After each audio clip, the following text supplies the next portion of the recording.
everyone, welcome to my vlog for cultural heritage. Today I'm going to tell you a little bit about what I did as a research project. Right now I am working on a research project about Jewish life in the border region.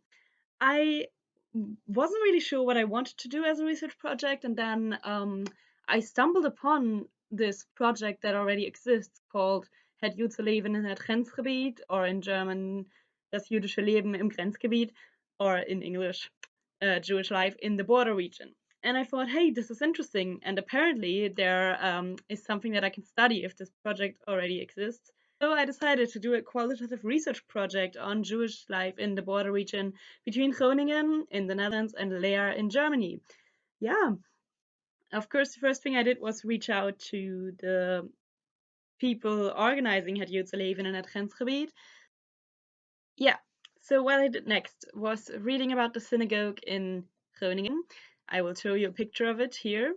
And later I read up on the old Jewish school in Leer in Germany. I also remembered that I knew some people that I could interview already. So I knew 3 Jewish people who lived in Leer and Groningen myself. That was very convenient. And also I read about Lieu de Mémoire, by Pierre Nora. That was a reading that we conveniently already read for a class in university, and that's a very fitting concept for my research.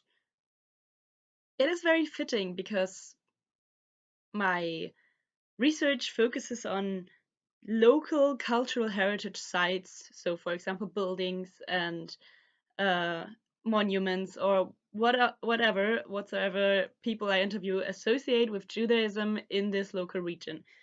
So I made a little drawing of how Lieu de Mémoire works. It starts over here. There is a central space in the initial period where something is built. So, for example, the Jewish graveyard in Groningen as well as in Leer was built at one point.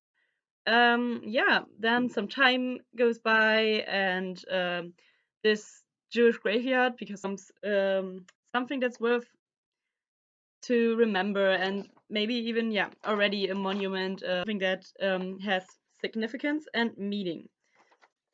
Some more time goes by, and what happens to our, for example, the Jewish graveyard? What happens to it when time goes by?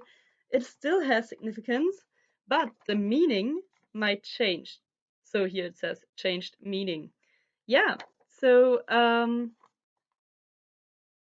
what do people do then? Maybe they declared an official monument, something that cannot be destroyed.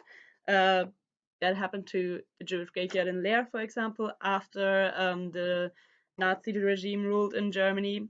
And then in the central space, suddenly there is a lieu de mémoire that is very significant and plays a role in the actual community.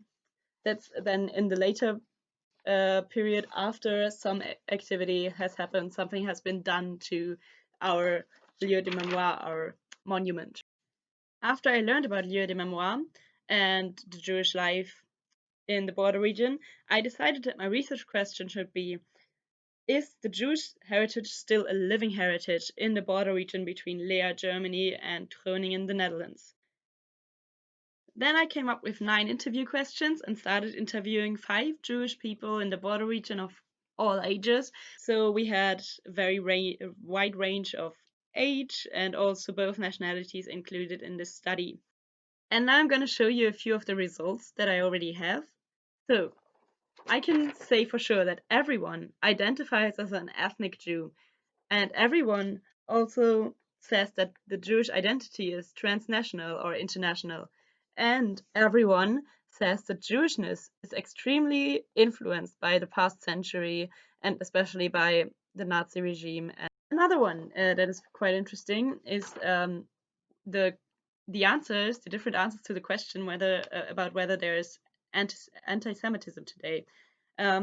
Interestingly, participants aged 23 and 19 said, yes, there is, but it's not harmful, while the participants who are 55, 81, and 95 said it's harmful, and it's still there.